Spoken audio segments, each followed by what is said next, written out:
Well, we're now on the shores of Leigh Lake. As you can see, it's every bit as beautiful as Jenny. Off to this side of us, against the Tetons, is Mount Moran. Coming out of Mount Moran is a great big canyon where a glacier once pushed, forming this gorgeous lake. Jenny Lake is back to the south of us. String Lake connects. Huge Jackson Lake is the other side of this. A few miles beyond here.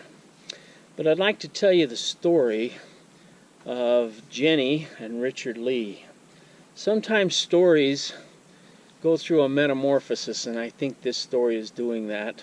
From a story, a biography, to folklore, morphs somewhere in the process to legend or myth. And this is a great story. As I said, I found it hiding in a book called Wapiti Wilderness. When the first settlers came out here to the west, this land was a draw for a certain type of person.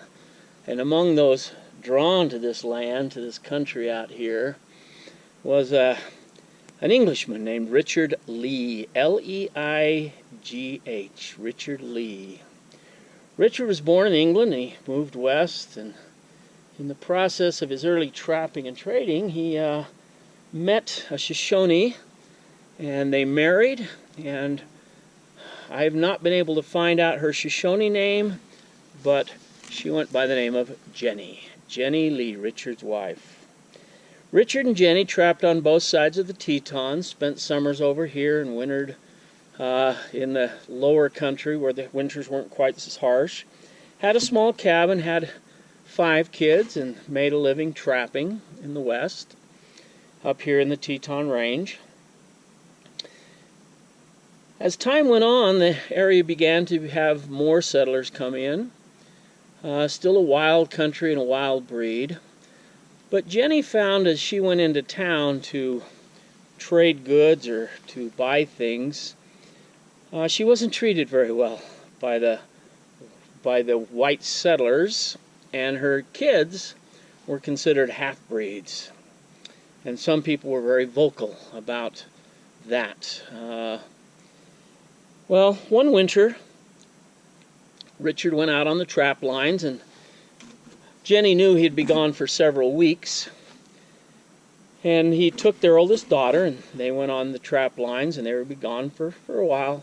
But going away in the winter among Richard and his kind was not a really unusual thing, and being gone and surviving was not hard for them. Richard had been gone just a few days, and there was a blizzardy snowstorm, and in the middle of the snowstorm there was a knock on the cabin door, and Jenny knew it wasn't Richard because Richard wouldn't knock, and Richard wouldn't be coming back that soon. So she opened the cabin door, and there, standing in the blizzard and the cold, was a lady who lived miles away, who had trudged through the snow and the blizzard, knocked on Jenny's door, and she was holding bundled her little baby. And when Jenny looked, the lady's face was ablaze in smallpox. Well, Jenny didn't hesitate. The lady, even though she had treated Jenny very poorly, Jenny took not only the baby in, but she took in the lady as well.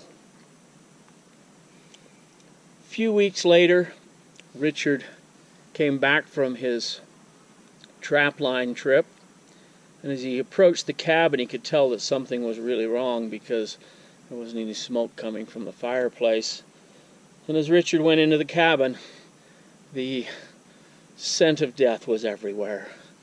He looked over near the fireplace where the bed sat, and there in the bed was the neighbor lady. She was died. The children had huddled away in their beds, had passed away, and they're sitting in the chair holding the lady's baby in her arms was Jenny. The baby had died, and so had Jenny. A few days later, Richard's daughter, who had been with him on the trap lines, she contracted smallpox and soon died also. Richard was absolutely heartbroken. He burned the cabin to the ground, and he went back to England. Couldn't live here with the memories of Jenny. Lived in England for a few years, but eventually his heart was here in this country, and how could it not be? So he returned, married again, and started a new family. I think it's really appropriate that this lake, kind of hidden away, nobody sees this lake unless you hike for a mile. It's an easy mile. And look at its shoreline.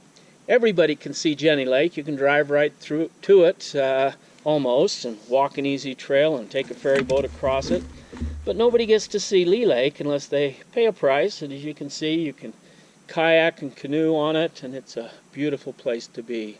I think it's very appropriate, though, that these two lakes are named after two of the earliest settlers in the region that have a story to tell that is really a wonderful story.